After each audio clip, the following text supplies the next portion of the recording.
My name is Derek Hullinger. I have a PhD in physics, and I'm going to show you the equation for a hyperbola.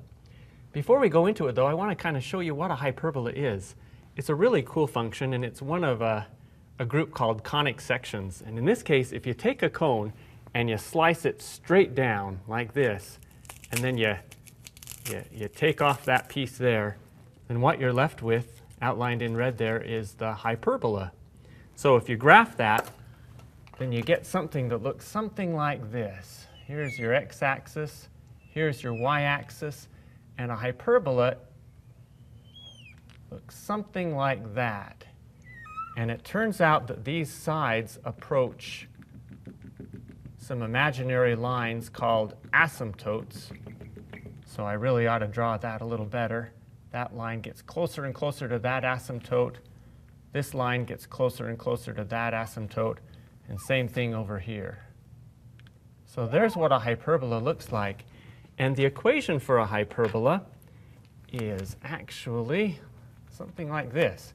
It's 1 equals x squared over a squared minus y squared over b squared. And this a, it turns out, tells you where the hyperbola hits the x-axis. It hits it here at negative a or here at positive a. And the a and b also tells you where the asymptotes are. It turns out that this asymptote is the line y equals b over ax, and this one is y equals negative b over ax.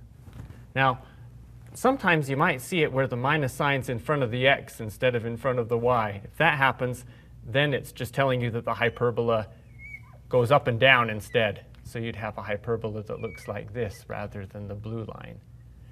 And then something else that you might see is sometimes it's not centered right here at the origin, at 0, 0. Sometimes the whole thing is shifted somewhere else. And when that happens, you replace this x with an x minus x naught. And you replace the y with y minus y naught. And the x naught and the y naught tell you where that center point is.